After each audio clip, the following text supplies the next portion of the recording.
So let's have a look at the word legacy. Because in this room, there are brand new managers, and for the brand new managers, I applaud you. I applaud you. If you're a brand new manager, stand up. Give these guys a big round of applause.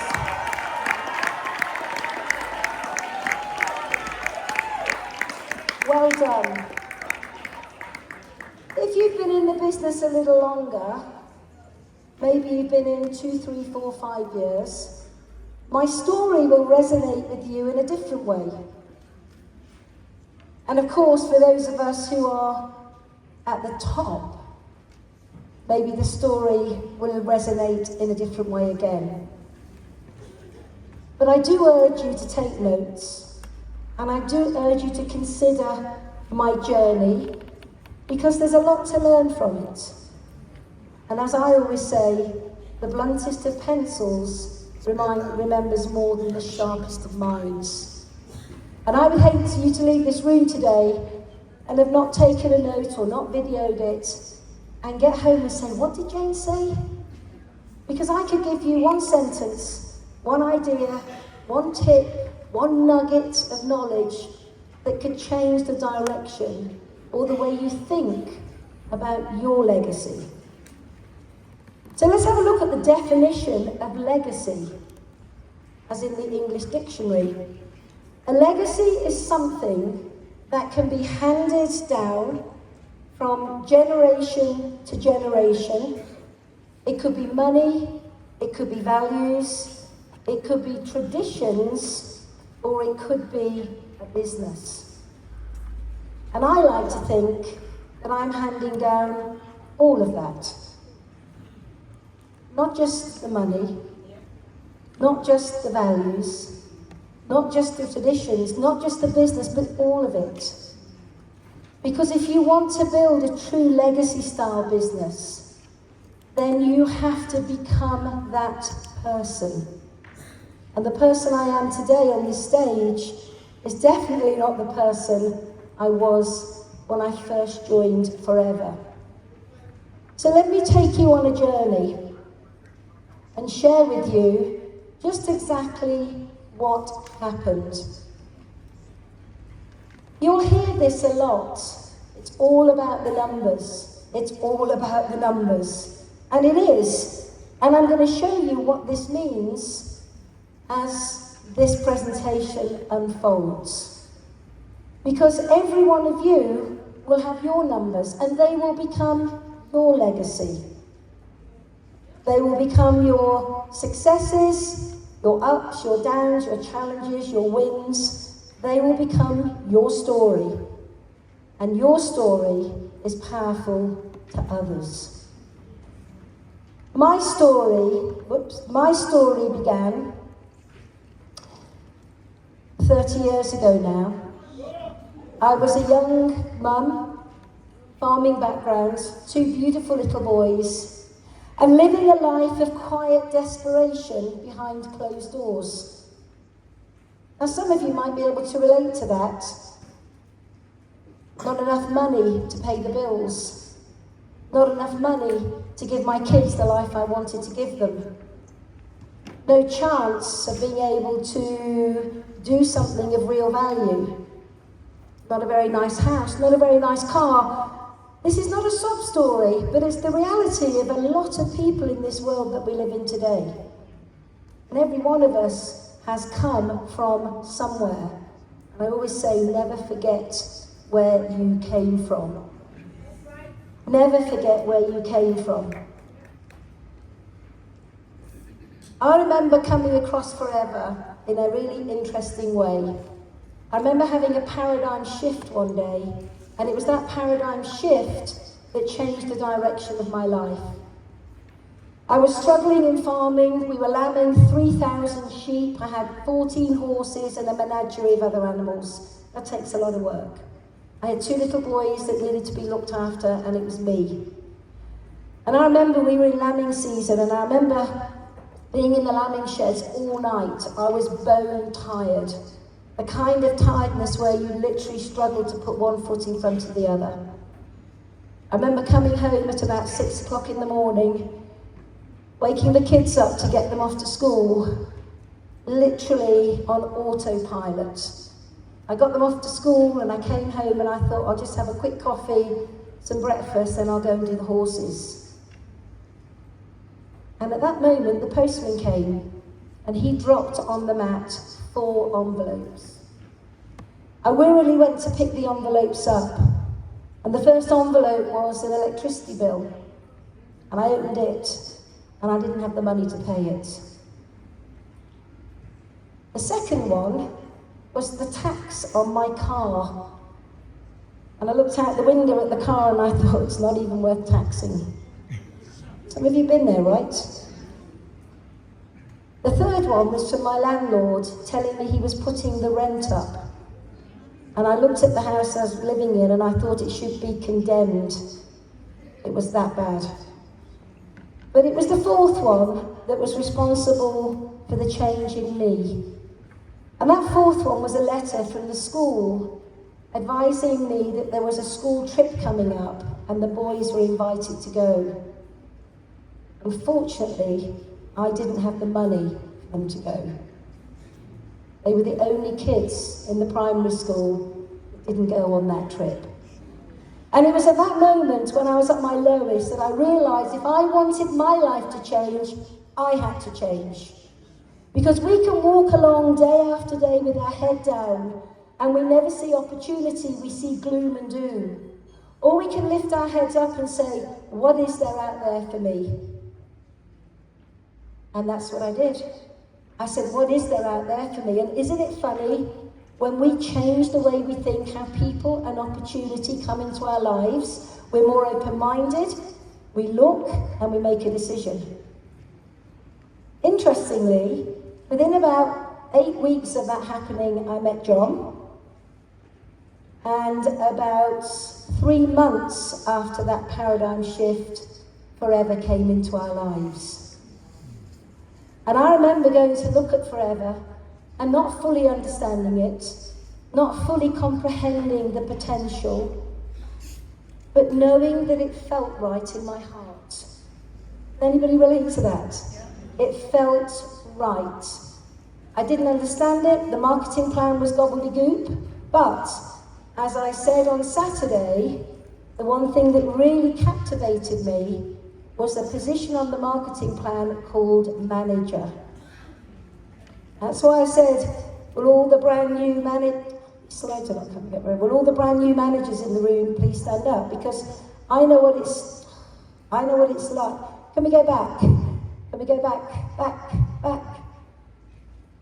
Can we go back? Please, somebody? Back a slide. Anybody on a computer that can go back a slide?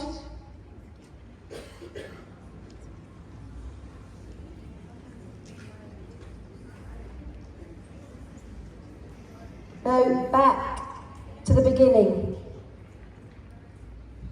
Keep going. There, stop. 14 weeks to manager. So I got involved in the business, got my box, brought it home, put it on the kitchen table, had a moment of quiet panic, thinking, oh my goodness, what have I done? I knew nothing about Allo, nothing about network marketing, and there was a box that I just invested in that I didn't really have the money to purchase. I borrowed it.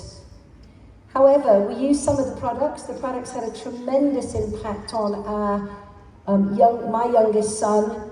And so I went to work sharing the quality of the products with great enthusiasm. Now, one of the things I'm going to say to you about your journey to manager is nothing happens until you decide to decide. Nothing. You can go to all the trainings, you can go to all the meetings, you can attend everything that you're invited to. But until you have that mental shift up here, nothing really changes. And I remember looking at the marketing model and thinking, well, I'm on 30, manager makes 48, I better get to manager really quickly. So achieved it in 14 weeks. Now, if you asked me how, all I can say to you is I was ignorance on fire. And I think for most managers, this is you. Because we know nothing, and we're having to learn as we grow and develop. But that journey, from the decision that you make to go from assistant supervisor to manager, is where you're going to do a lot of your learning. You're going to learn the key basics of how to build your forever business. So I learned a huge amount in that 14 weeks. I learned what to do and what not to do. And I'm now going to give you a bit of advice that I believe is priceless. And I think many of the leaders will second what I'm going to share with you. When we are on our journey to manager, every single case credit, every half a case credit, every minimum order, everything matters. Everything. However, the one thing that we do if we're not careful, and I'm very guilty of this, is we give our time to the wrong people. Now, I want to quantify this because everybody's important, everybody has value. But when you are on a journey, there will be some people that will come at the speed you go at.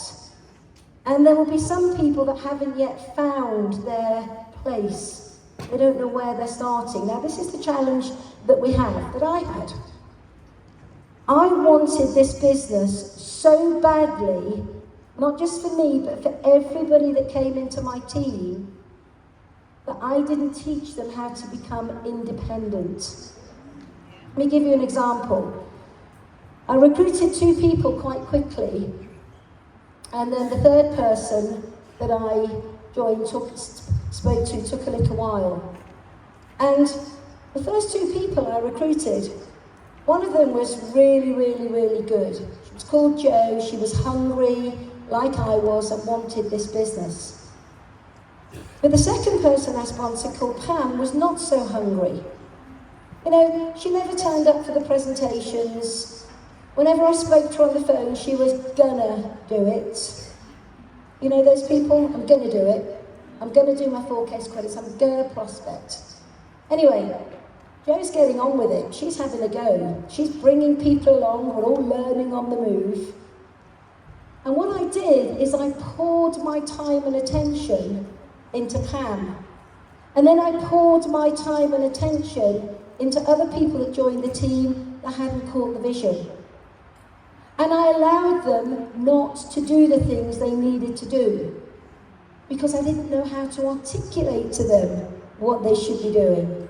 So I'd have a friend in the team ring up and say, "Oh, hey Jayne, I've just got in from work, I'm a bit tired. I'm not coming to the presentation tonight, will you look after my people?" And I go, "Yeah, okay, no worries, you can send them over." Then if they wanted to recruit, I'd recruit them under her because she was too tired. Well, I was tired. And you know, people would ring up and say, "Jayne, I can't come to my launch tonight, will you do it for me?" "Oh, no, it's fine, I'll do it for you."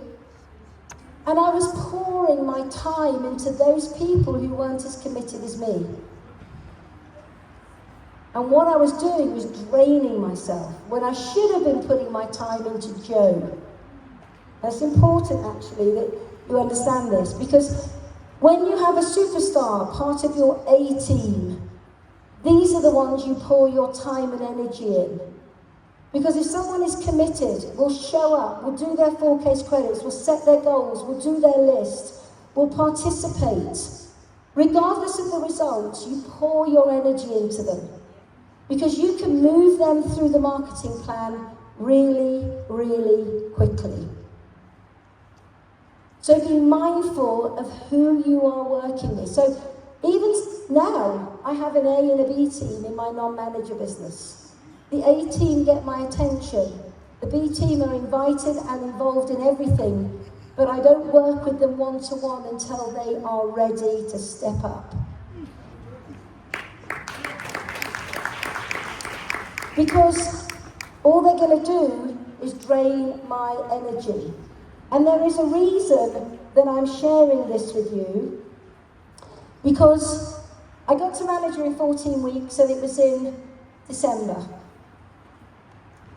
And I knew we were going to have a good Christmas. Bring on Christmas, spoil the kids, enjoy Christmas, have a good time.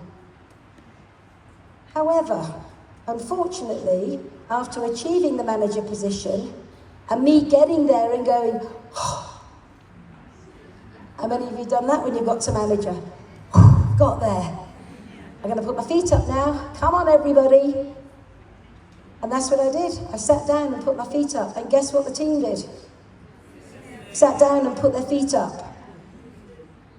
And because I've been working with the wrong people, nobody was stepping up other than Joe and one other person now. So I had 23 active people in my team when I went to manager. 23 active. In January, in December, my income was £1,658, which is about, what, $2,500? Thereabouts? Yep. And I thought I'd made it. I was on a roll. Everything was hunky-dory. And in January, my check dropped to 750, and I only had 11 people active in my team. Now, let me ask you a question. If that had happened to you, what would you have done? And I know what most people do. They point the finger. Well, it's my team's fault. It's the company's fault. It's the products, they're too expensive. The trainers are no good. It's the economy, it's my parents, it's my background. But when you point the finger at somebody else, 3 fingers are pointing right back at you. Right back at you. And I realised in that moment that it was down to me. I had to accept responsibility for that. I was pouring myself into the wrong people. Now, if anybody of you have experienced that, you can turn it around really quickly. No matter what level you are, you can turn it around really quickly. Because what we did is we sat down, we took a big piece of paper, and we drew out the genealogy of the business. It wasn't much, it was 11 people, so it wasn't a big piece of paper.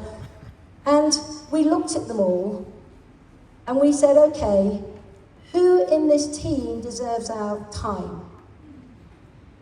So if you've got people in your non-manager team right now that are not performing, and you believe they have a seed of excellence in them, this is what you do.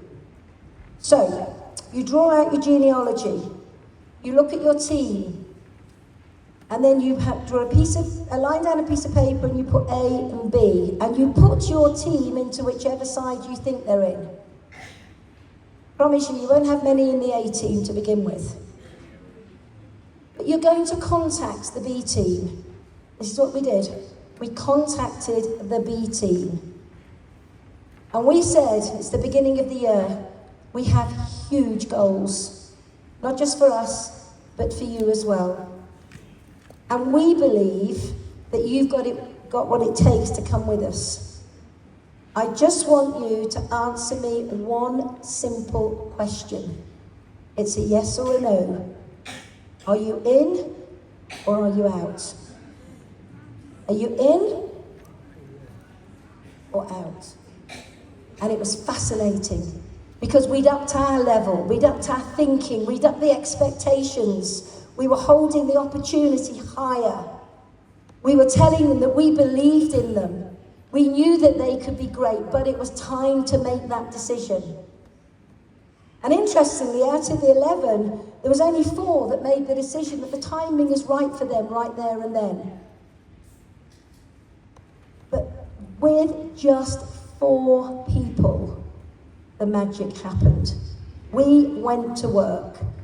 We were literally one-on-ones every day, BPs every day, product launches every single day. We were all over it. I had 4 kids at home. John was still working full-time. I was actually working part-time on this. So basically, if anyone says they haven't got time, then they've got too much time. Because if you want something to be done, ask a busy person to do it. That was in the January. We went to work. At the end of March, we'd gone senior manager. Our bonus check had gone up to over £3,500, and we were well and truly on track to begin to build our business properly. So, look into your team Identify the people that you believe can be your A-team and go to work with them. Tell them how you feel about them. Tell them that you see something in them that maybe they have not seen in themselves. You will be amazed at what a kind word, an arm round the shoulder, a statement that tells you that you believe in them, you will be amazed at the difference it makes, but it has to be sincere. So that was our journey to manager. Ignorance on fire, not really knowing what we were doing, but cracking on with it anyway. Now the next number that comes up is number 8. And this one's really interesting because it took me 8 months to replace my full-time income of 18 years. Yeah. Now it's interesting, isn't it, how we settle for average in a job. I'm not decrying a job. I'm not saying anybody shouldn't have one. There are some jobs which are amazing. But the average man and woman has an average job with an average income, with an average lifestyle. And they get to the end of the years and they look back and they say, if only I wish I could have. And I don't want to ever be one of those people, and I don't want my team to be those types of people. So for me, once it was getting to manager, I desperately wanted to leave my job so I could go full-time and forever. And it took me 8 months to replace that income.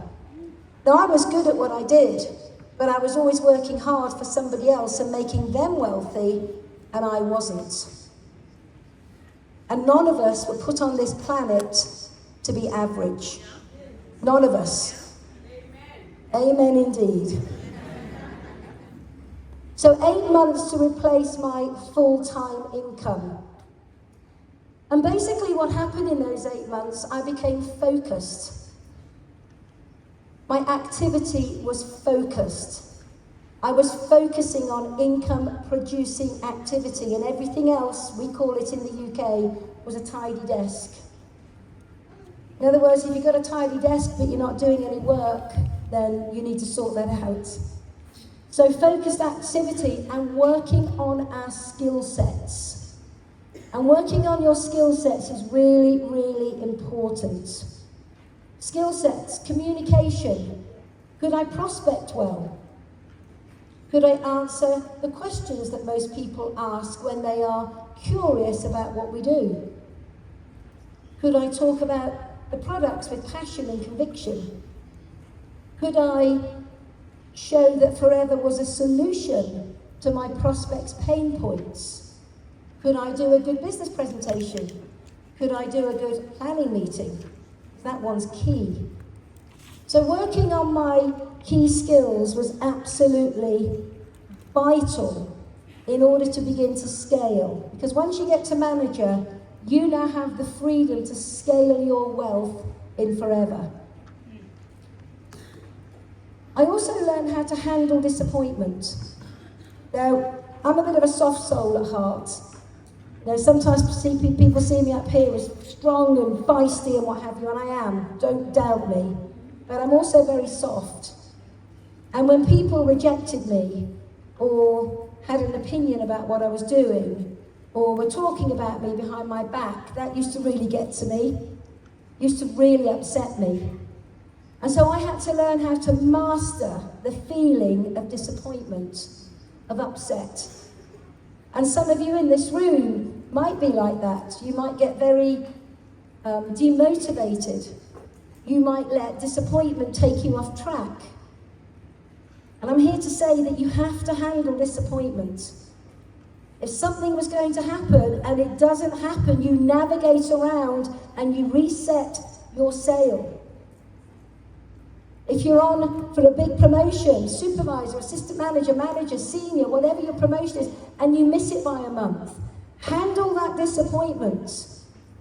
Get back to the coalface and go to work.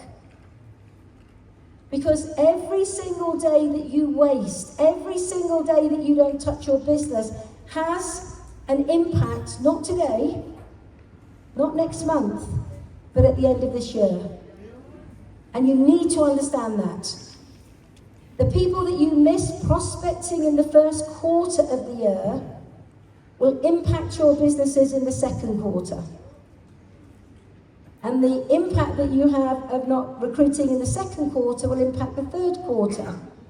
And if you want a strong finish to the year, those 3 quarters have to be in place, otherwise you'll struggle in the last 3 months. But if you let that voice into your head, if you let it dominate, you will not take the action you need to take right now to keep your businesses in momentum or to put them in momentum.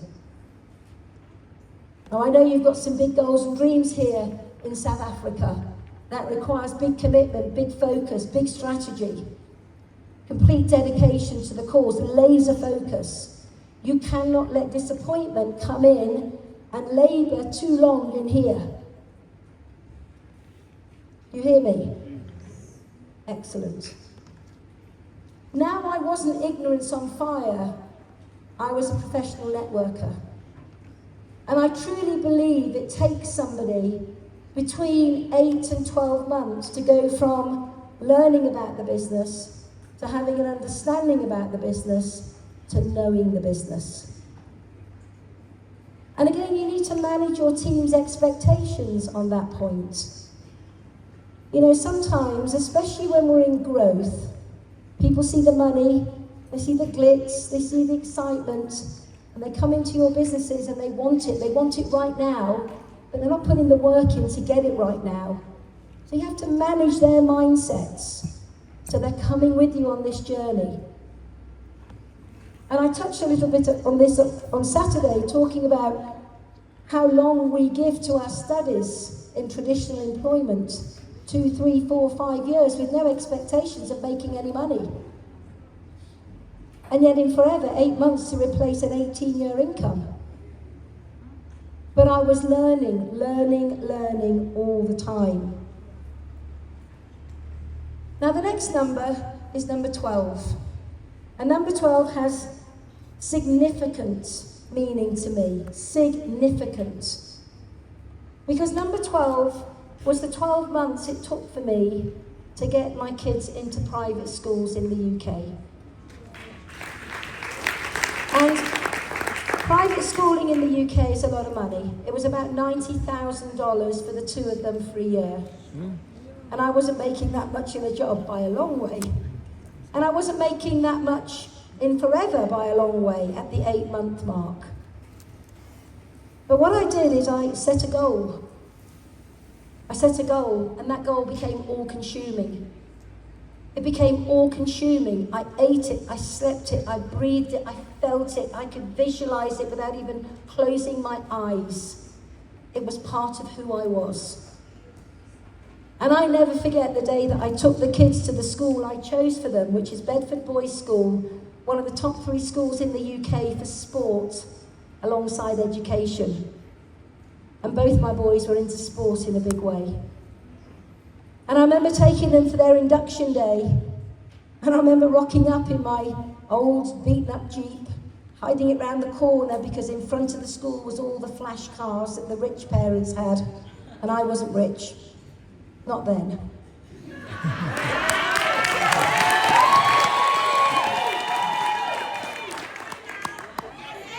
And the boys went into school, and I got back in my Jeep and drove off, and at 5 o'clock that night picked them up. And I've shared this story with you before, but it still has the same impact. When my kids came out, and my little boy Marcus put his hand in my hand, and he just said, "Mummy, I want to come to this school." Boom, in the heart. What am I going to do? Say, "No, son, I'm not prepared to work for you to come here." And that's why you need an emotional connection to a goal. It has to move you. It has to empower you. It has to set you on a course where you say, "Lead me, follow me, or stand aside. I will not be denied." That's the attitude. And it was a proud day when they both went to that school. And isn't it amazing how when children who are in schools that empower them and nurture them and grow them and develop them and find the best in them, how magic happens for your kids as well. And if you'll indulge me for a minute, let me share the impact of that with you. At home, when the kids were little and we first started in Forever, we believed in the power of family goal setting. We would put a great big piece of paper on the table, all the kids would come in, we'd sit round and we would say, right, what do you kids want? Because let me tell you something, kids are the ones that suffer when we're out every night. Kids are the ones that say, where's mummy tonight? I want her to read me a bedtime story. The guilt that we can feel as women when we leave our children to go and build our business can be overwhelming. I'm here to say to you ladies, that feeling of guilt and overwhelming will only last a short time. It will only last a short time. And they used to come to the goal sheet with all their pictures of skateboards and Nike trainers and nice clothes and going to Disneyland. You know what kids are like, they all want the same things. And I'll share a funny story with you. I remember one night, it was a cold, wet night, and I'd had one of those, I was tired. I'm working hard. And I had a meeting cancelled. And I was like, oh, I can have a night in. Put my feet up in front of the fire. Sat down, put my feet up, and Marcus comes in. He goes, what are you doing? I said, I've got a night off, love. I had a meeting cancelled. He said, no, Mummy, no. You've got to go to work. I want to go to Disneyland. However, goal setting rubbed off on the kids, and both of them, phenomenal what they've achieved. But my youngest son found rugby, sport rugby. And he went to a school that championed rugby. And when he was in prep school, he started playing and eventually got picked for the team. And he got pretty good. And he started playing for the prep school, then he played for the 12s, then the under 13s. And then one day they were at an inter-county event, and Marcus said to me, Mum, he said, the scouts are in today. So I said, well, do your best game, my love, and step it up. He came away from that game and he said, well, nobody knows what's going to happen. I said, what you need to do is you need to go home and set your goals. You need to go home and set your goals. When do you want to be picked to play? What have you got to do? What's the training you've got to do? What number do you want to be? Fast forward, for 3 or 4 months, he practiced every night after school. Christmas Day, he's outside kicking, running, with his rugby ball. And then he got called up to go and trial. You ready for this? For his country. Wow. Not his school. There was about 100 of them that got called up from the schools. I think you have a similar system here. And we were told when we left our boys for the weekend camp that if your kid has made it into the squad, they'll go into the bus and be taken off. And if they're not in, you take them home. I thought it was a bit harsh, okay? And we left him for the weekend. And he'd been very focused. There was positive affirmations all around his bedroom. I am playing for Wales. I am a number 8. I am this. I am that. And, you know, he was fully engaged. We go to pick them all up. It's 6 o'clock at night. We see the boys come out. Some get onto the bus and some don't. And I'm thinking, where's Marcus?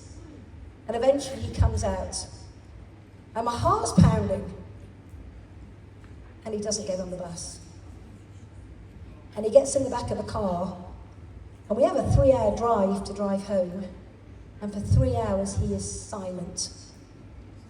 We get home about 11 o'clock at night. He gets out, slams the door, goes into his bedroom. I didn't really know what to do with him. So John and I were sat having a cup of tea, and eventually he came into the kitchen. And this is what he said. He said, Mum, Dad, I have tasted defeat today, and I don't like it. And he said, I will not be denied playing for my country. I will keep practicing. And he went to bed. What a strong young man. He's 14 years old, 15 years old. He kept practicing and he kept practicing and he kept practicing, and about 6-7 months later he got called up to trial again. And I said to John, there's no way I'm going. I am not going to sit in that car park, see if he gets on a bus or not. So he got a lift back, he was getting a lift back with somebody else. We were waiting at home, thinking, please ring, tell us what's going on. And it's about 7 o'clock on Sunday night, the phone went. And I picked it up and there was silence on the end of the phone. I said, please, not again. And he said, Mum? I said, yes, sweetheart. He said, I'm in, I've made the squad.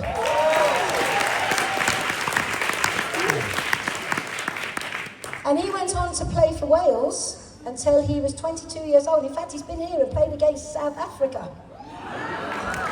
Yeah. So that was a big achievement, but it was about goal setting. It's what he learned from us. What are you teaching your children? If you want to build a legacy, build real wealth. What are you teaching your children? You see, this is a journey, and everything counts. Everything blends in. So the next number is number 24. Why is number 24 relevant? We're on a high, everything's going really well, you know, it's just an incredible journey. But the challenge happens, and we all fall into it at times. That is, we fell into the very dangerous trap of being in what I call the forever comfort zone. Some of you may be thinking right now, that's me. We fall into a forever comfort zone, and this is a dangerous place to be. Because I was making more money than I'd ever made in a job. More money than I'd ever made in anything that I'd done. Kids were doing really well in private school. We had beautiful cars on the drive. We had paid off our debt, which was incredible. We had extra money to enjoy the good things in life. Why were we so low? Why had we hit this spot? Well, I'll tell you why you hit these spots, these moments on your journey. And that is, for us, we were comfortable. We were doing all right.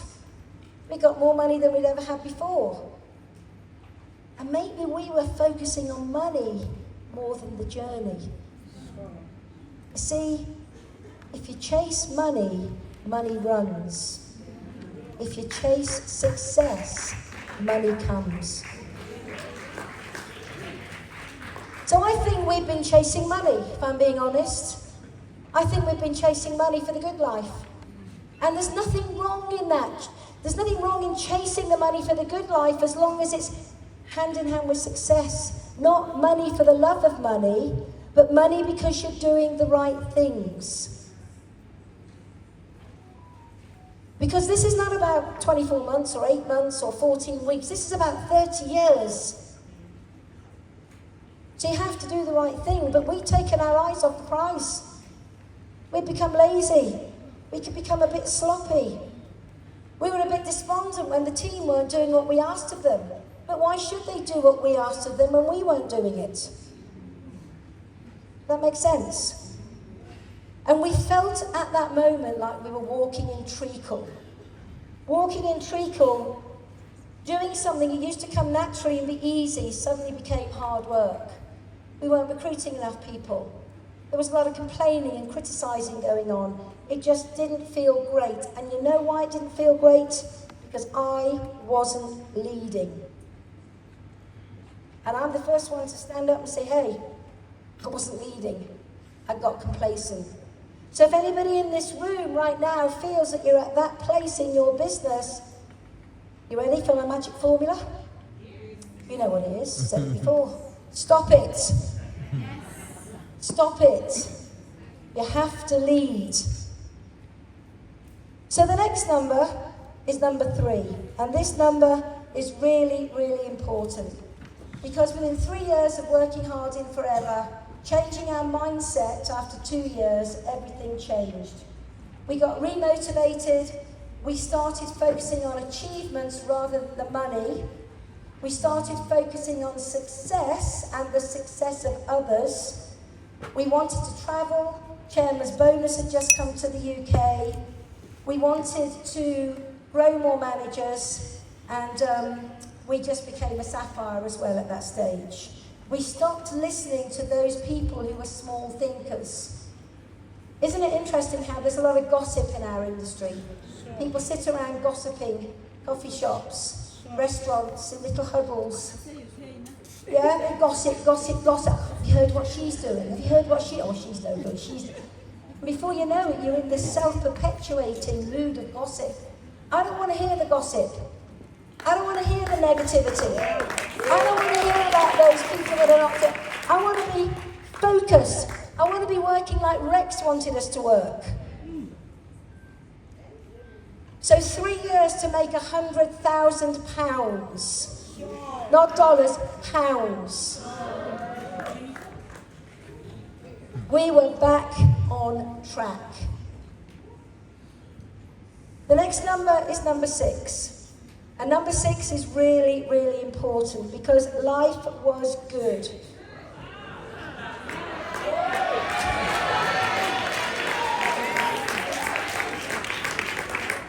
That's one of my cars.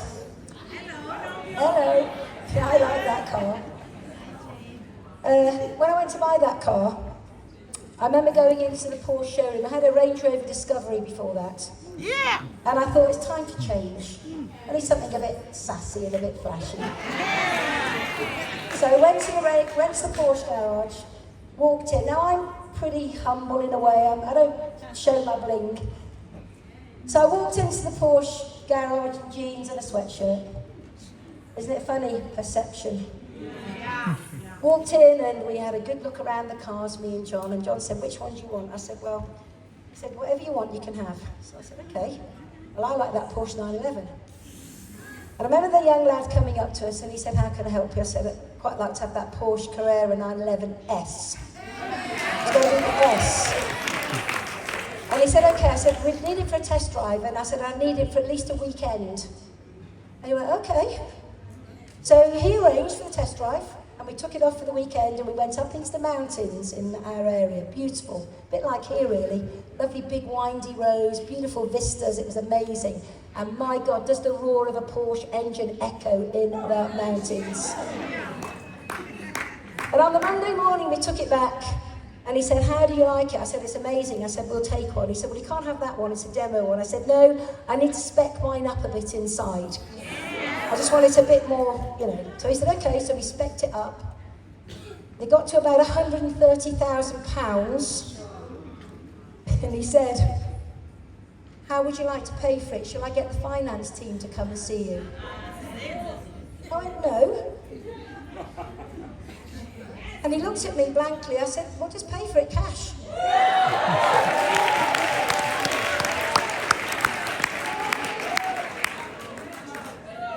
I've never seen him so stumbled in my life. So that is a gorgeous car. And I have a couple of other Porsches as well, so nice cars. Porsche 5. However, number 6.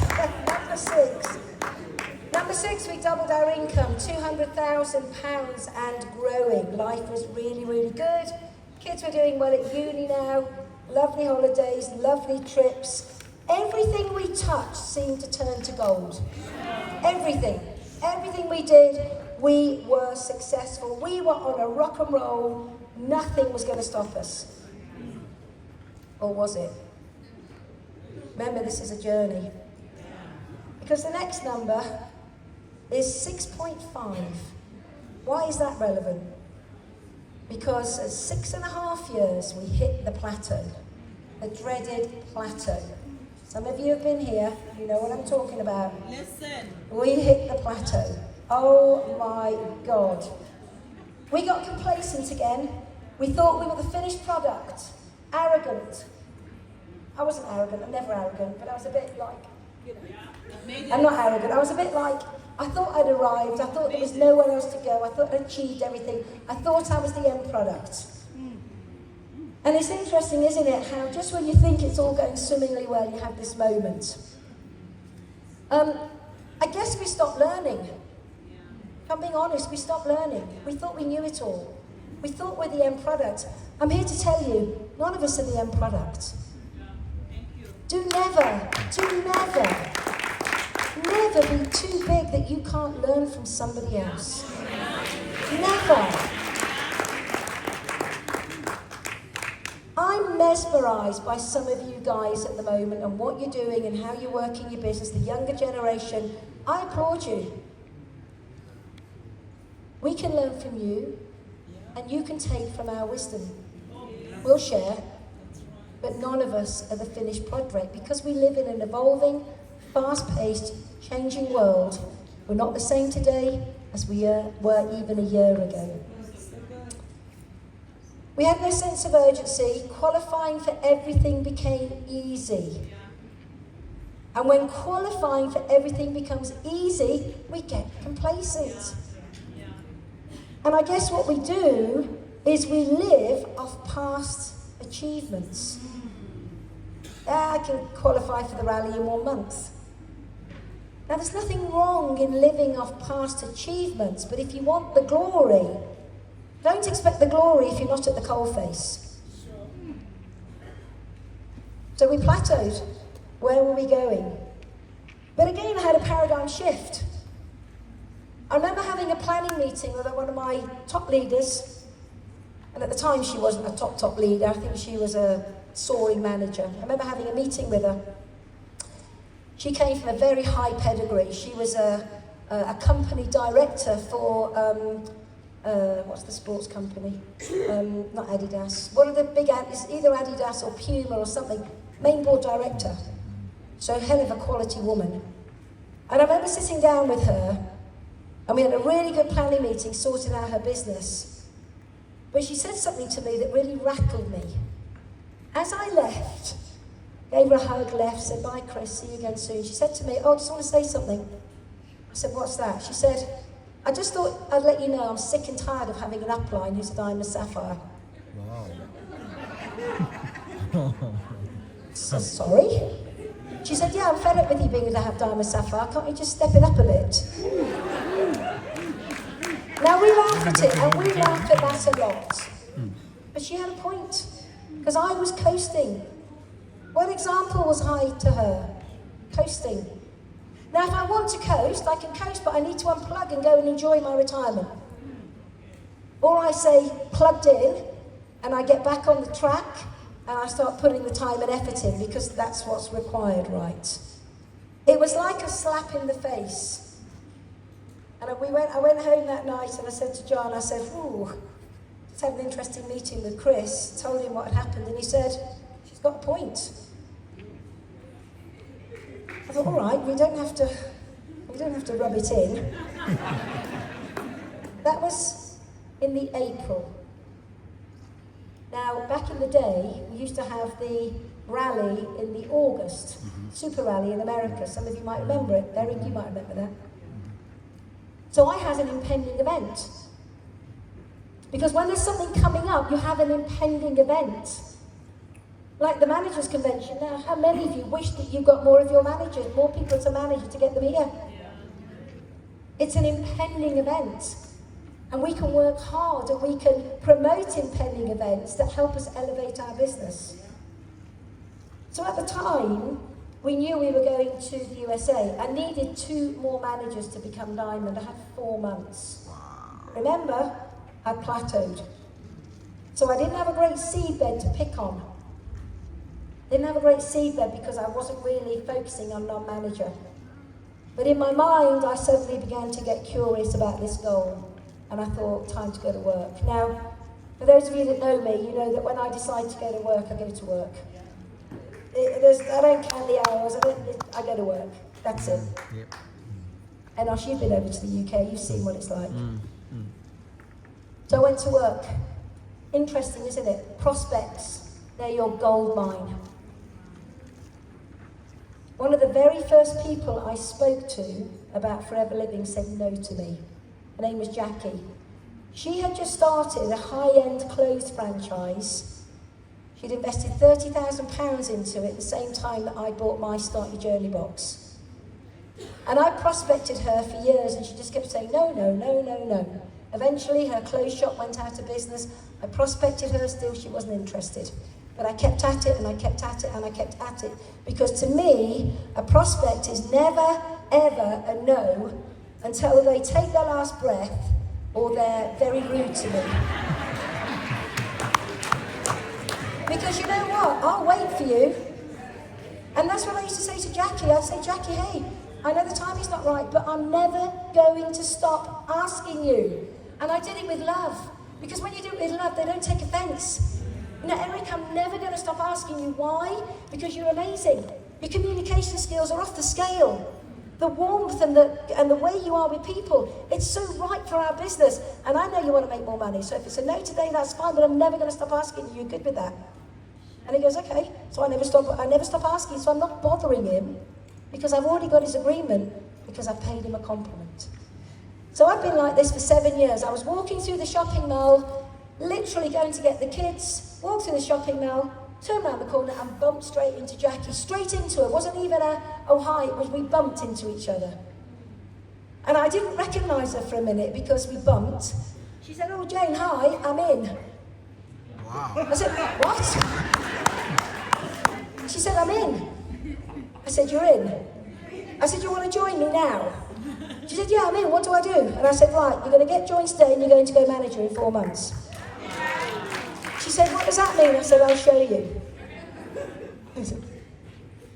I also recruited another girl and went to work with her. And by the rally, I developed 2 managers and went diamond. So again, you see, when you decide to decide, you know that the magic will begin to happen. That's one comment from Chris changed the direction of our business at that time. And I am forever grateful that she said what she said to me. Because where would I be today if I just carried on being complacent? So diamond manager in 7 years. Now, some of you probably can go a lot quicker than that now. And we went diamond, we didn't have all the stuff that you've got today. You have no reason not to be diamond other than your own excuses. The next number is number 15. Sorry, it's not, it's number 10. Why is number 10 important? Because at 10 years we became millionaires. Now, I'm not talking about property millionaires.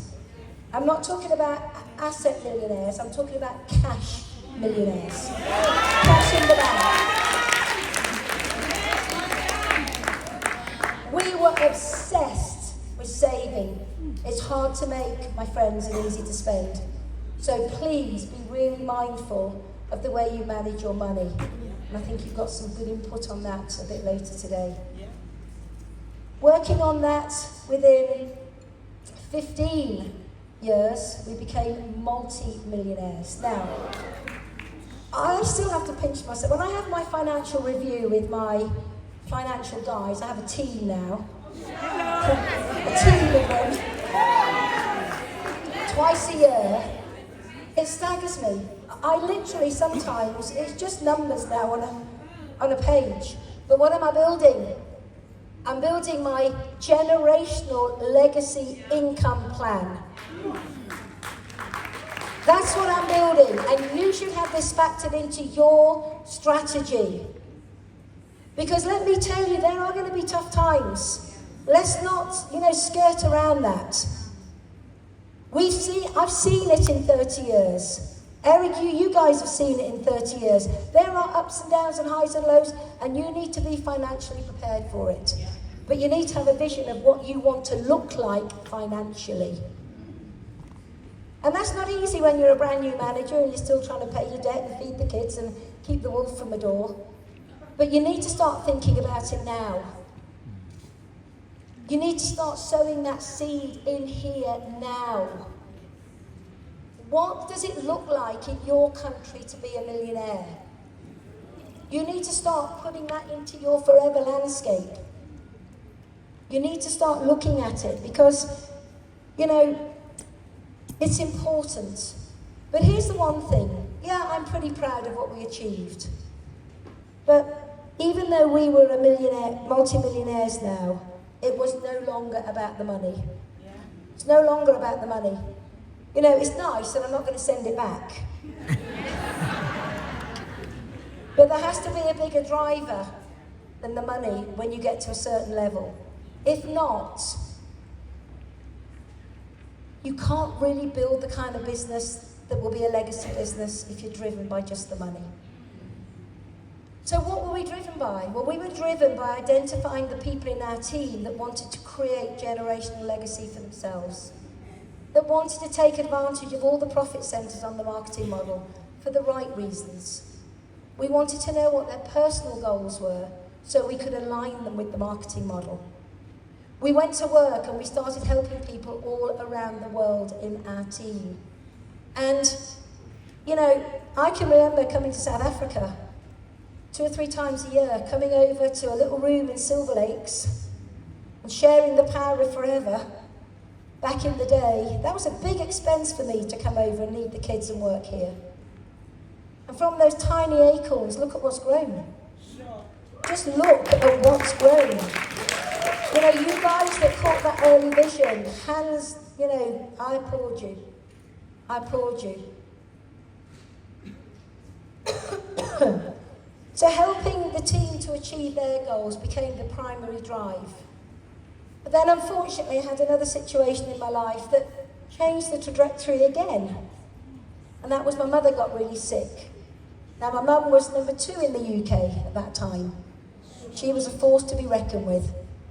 We used to call her the mighty midget, tiny woman, the most incredible presence, the most incredible energy.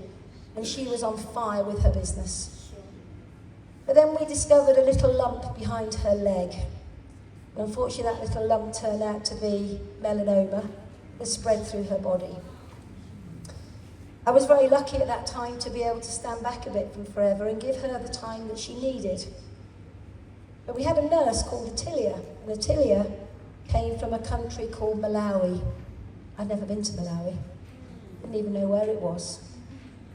But she was an angel in our life. She changed all of her shifts to always be there with Mum when we couldn't be there, through the nights, when we were doing the kids. She was incredible. And just before my mum passed away, she said to Atilia, and this was my mum, bless her, Atilia, I want to do something for you because you've been so kind to me. This is from a hospital bed. She said, what do you need in your village? And Atilia said, we need water. We've got no water. We're pulling from the river. It's dirty. You know what it's like. So from our hospital bed, in one weekend, my mum raised the £2,500 to build the first well in Malawi. Now, sadly, she never got a chance to go out there. But in true African style, when you give something, you have to be there to formally give it. And I remember John and I going to Malawi and living in the village with them. You know, JB's right. I've been living in the 5-star plush hotels and I've lived in the village with the locals. And we stayed in the village for about 3 days with them. No water, no bathroom, nothing. We gave them the well, and I was overwhelmed with what they didn't have. And then I began to look at what they did have. They had community. The kids had nothing, but they were happy. They make a football out of a bit of twine. They've got no football boots, but they're running around. I mean, it was just... We've got so much in the Western world. We don't need it all. But one night I was sat outside, it was going dark, and all the kids sit around me. I'm a white woman, and they're like, who is this white woman? I can't talk to them, so I started singing nursery rhymes. And I go, ba, ba, black sheep. And they'd look at me and they'd go, ba, ba, black sheep. And we sang nursery rhymes. They sang some of their songs and it was heartfelt. In the corner there was a little tiny boy, about the same age as my baby grandson, 2 years old. And he wasn't well. See, I thought my job was done when I gave them the well. But I saw this little boy, and the next day I said to Atilia, I said, where's the little chap? He's not very well. She said, oh, he's at home, we'll keep an eye on him. A couple of days later, we went to go. I said, how's the little chap? She said, he passed.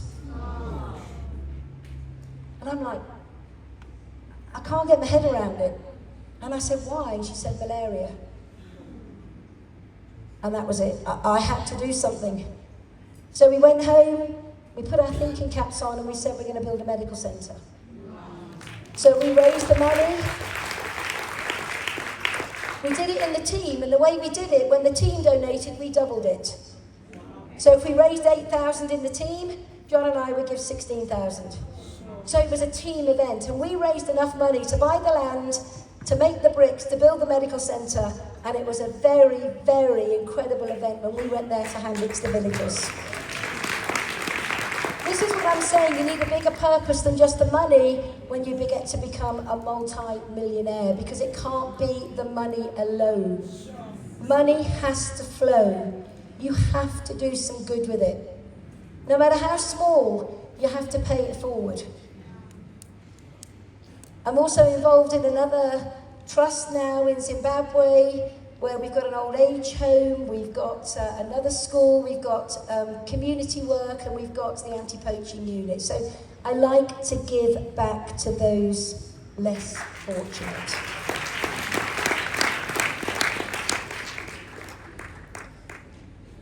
And the next number is number 2008. This was a brilliant year, because this is when we introduced the GLT. The Global Leadership Team.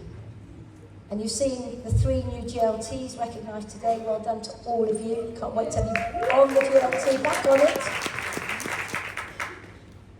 And this was the very first GLT. And the very, very first GLT was held in the Dominican Republic. No, it wasn't. That was the second one. The first one was held in Rex's Lodge up in Sedona in America, and it was incredible. And I vowed to myself, I will never come off the GLT again.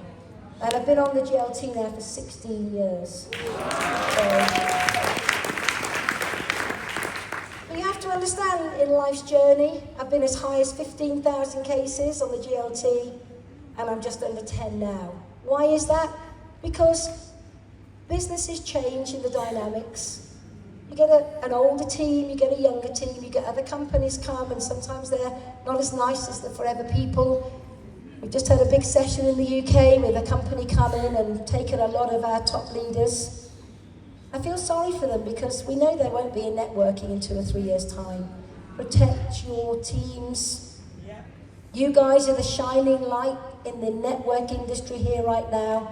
Protect your teams, keep them close. Make them feel valued, because people stay where they feel valued. They only start looking if they feel you don't value, don't care, or are not bothered. Stay humble and look after your team. For 16 years in the GLT, I'm quite proud of that. Yeah.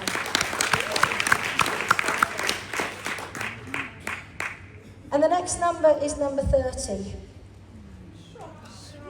This was last year, actually. It's my 30th year. 30 years are still going strong. And, you know, life has changed a bit for me, obviously, because I lost John not too long ago. And we've always been on this journey together. But I am determined to carry on the good work that we started as a couple.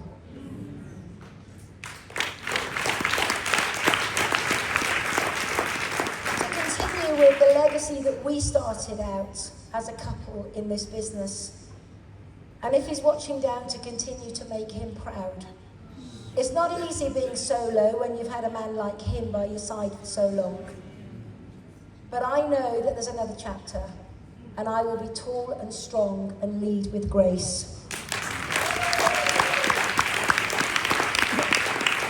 And I will continue to change lives one day at a time, with the product and with the opportunity and with my experience.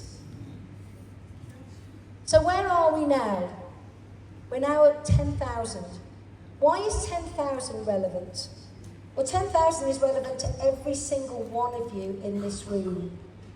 And the reason being is all of you are entrepreneurs. You're all forever entrepreneurs, and you have to step into that and own it.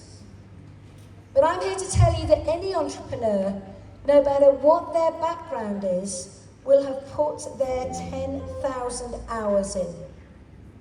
You do not get to the top in any profession without putting in your 10,000 hours of work. Now, some of you know these people, some of you don't. Stephen Bartlett is a phenomenal young entrepreneur in the UK who came from nothing in Ghana and has gone on to be one of our top entrepreneurial investors in the UK, not in network marketing, investors.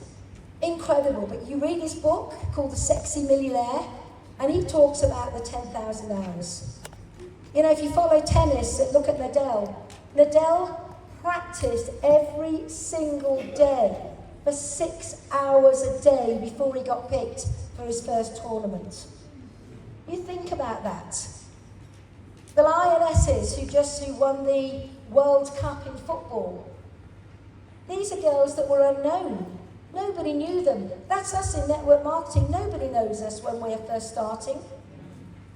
We work quietly and get on with it. Nobody sees the sweat and the toil and the hard work and the tears and the excitement and the long journeys on the motorway. No one sees that until you've got to where you want to be and they go, oh, you're lucky. Excuse me. Luck has got nothing to do with it. Your success is down to your tenacity, your strategy, and your 10,000 hours.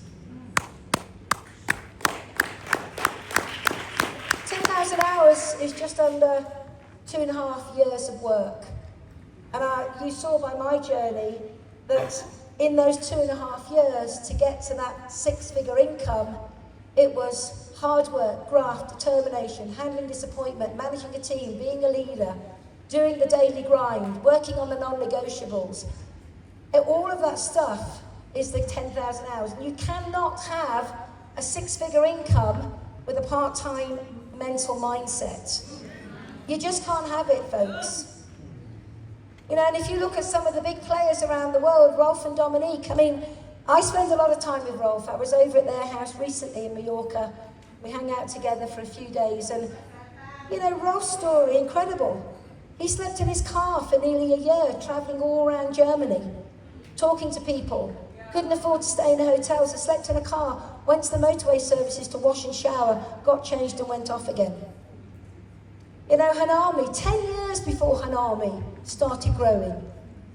I remember being flown to Singapore by Rex. He asked John and I if we'd go to Singapore to train the Japanese managers. They all came in, we flew in. Oh, that's hot there. And Hanami was there as a brand new manager, soaking up the information. She'd been in the business 10 years. And then she went and look at what she is creating now. Do you think she put her 10,000 hours in? Oh, yes. Phil Ritter, youngest guy in Europe to be a diamond manager. Phil was 19, 20 when he started. He used to play football, had a bad injury, couldn't play. His mum was in forever, used the products, loved them. He decided to join. Everyone laughed at him. And look at him now. Phenomenal business. You've got Percy Nobili here. Yeah. I guess you guys could say you've put your 10,000 hours in and more. So if you're looking at the big role models in forever and thinking it's all right for them, it's easy for them, and you see them in the way they are now, remember, we started at the bottom and we worked our way up. And if we can do it, you can do it. There is nothing different between me and you, between them and you. Just the excuses that you make in your mind. So is it easy? Of course it's not easy. Nothing worthwhile having is easy. Your journey is not going to be a straight line. You're going to be all over the place. There's going to be ups and downs and highs and lows. There's going to be tough times, there's going to be challenging times, and there's going to be times where you are so euphoric, you don't know where to place that energy. But it's not about the end destination. It's about the person you become when you get to the end destination. That's what this is about.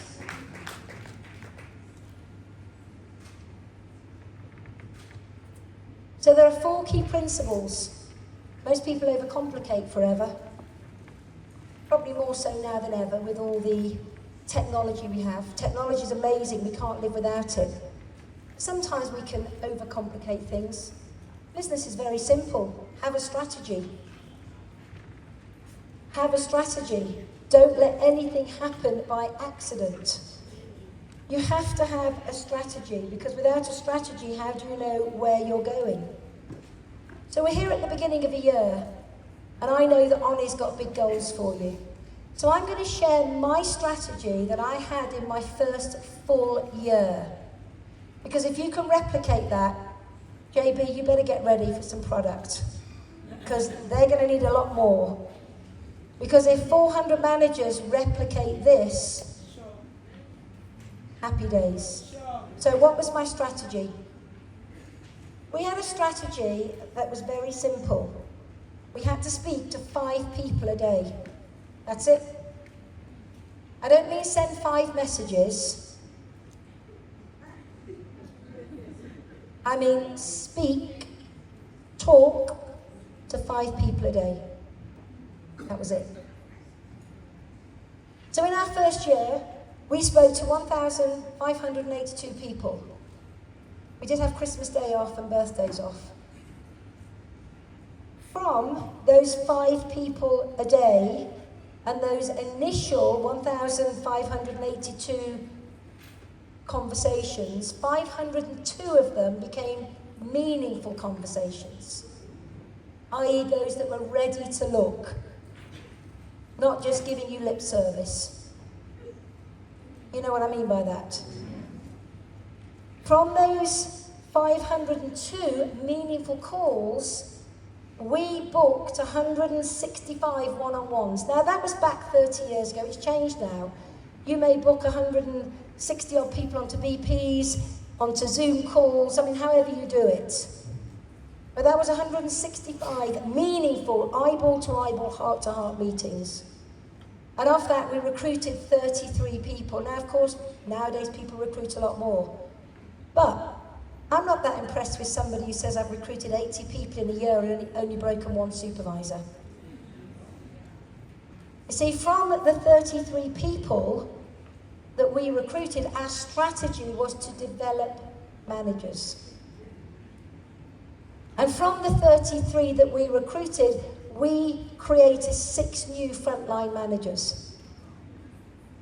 So in our first full year in Forever, that yielded us £42,000 worth of royalty income. And thank you. That's why I say, know your stats, know your strategy. How many people do you need to speak to recruit? How many people do you need to recruit to get somebody connected to the business? How many people do you need to recruit to get a supervisor? How many supervisors do you need to recruit to get a manager? Do you see where I'm coming from? And once you know your stats and know your numbers, it just happens. So when I'm doing my planning meetings, and I have my accountability and non-negotiables, when I'm reviewing, because we plan, do, review, when I review, I'm all over their numbers. How many people have you spoken to this week or this month? How many people are yes, how many are no, how many are follow-up, how many have you recruited? Because a pattern begins to emerge. And after 90 days of working a strategy properly, you're going to see your numbers emerge, and then you'll go, got it, and you'll be unstoppable. How committed were we to our 5 a day? This is where 99% of people let themselves down. Sorry, but it's true. Most people set the goal, they're very proud about setting the goal. 2 or 3 weeks in, they start slipping. Or they go, you're only speaking to 5 a day, well I can speak to 10 a day. Happy days, trot on. There's not many people I know that continually can speak to 10 a day while also looking after the 10 they spoke to yesterday and the day before and the day before and the day before. I've tried it. I'm talking about meaningful conversations, not just messages. But this is how committed to our goal we were. We looked each other in the eye, John and I, and we shook hands and said, let's do it. One night, it was a cold winter's night, we got home from a BP, got into bed, raining outside. He looked at me, I looked at him, he said, what? I said, have you spoken to 5 people today? He went, no. And without me having to say anything, he got up, it was about 11 o'clock at night, he got dressed, went downstairs, got in the car, drove to an all-night petrol station, spoke to the guy that was there who had no interest in Forever, and it didn't really matter. What mattered is that we had stayed true to our non-negotiables. He got home, he got into bed and said, done. See, how committed are you to your non-negotiables? How committed are you to your non-negotiables? So you need to have a strategy. You need to work it relentlessly until what? Until you get to where you desire to be. And you need to review every single month. And the way that I review is I say, and this is me, I can only talk about my strategy, and if I contradict any of you, I'm sorry. But my strategy is everybody has to work with 5 key legs at any one time. 5 key, strong legs. That's not 5 recruits. It's 5 18 players. So the way to review your strategy is look right now and be honest. Draw your genealogy out and ask yourself as managers, have I got my 5 key people in place right now? How many of you have got 5 key people in place right now? And I'm really pleased that only 2 or 3 of you have put your hand up, because even I haven't right now for the beginning of this year. How many of you got 4? Anybody got 3? That's about what I'd expect. Anybody got 2 good legs right now? Anybody got 1? Okay, that's kind of what I would expect out of 400 people. So you now need to go home, put a big chart on the wall, draw out 5 legs, put the name of the first one in. Your job, ASAP, with your strategy is to fill those 4 vacancies. ASAP. It's not open to discussion. And you can use it to your benefit when you're talking to people. I just prospected while JB was talking about Senegal. I jumped online and prospected a Senegalese person. But I showed him when I was doing it. Because it suddenly got me thinking, I know Senegalese people, why am I not talking to them? And the way I use it, I reached out and said, hey, it's Jayne here, blah, blah, blah, blah. You know, I only work with 5 key people at any one time. I've got 4 in place. I'm looking for that one person that wants to change their lives, make a considerable income, and work in a very, very exciting, growing environment. Is that you? So you can use it to your advantage. You know, guys, you have to elevate you. You can't go with the begging bowl. You've got to elevate you. Why should I join you? Show me who you are. Because when people first join Forever, they don't join Forever, they join you. If you've got an apologetic attitude, if you're not on fire, not hype fire, but a quiet determination, where people go, I want to follow this girl, I want to follow this guy, I want to follow this couple. People want to be around people that are on a journey. Be that person. I always say to my new leaders, all of you need to step in to the responsibility. You are the CEO of your own company right now. Act like it. And we do trainings on that. And how to act like a CEO. And then if you want to create this generational legacy, it's all about developing managers. It's not the pin that you're developing.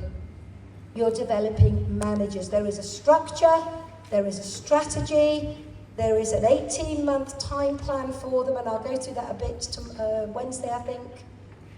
And it is a program that you put people into. This business is about becoming a manager and developing managers. So I just want to say thank you so much for having me here today in this beautiful venue. The energy is amazing.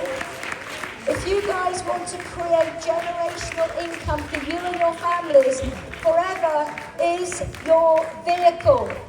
Get in the car and put it in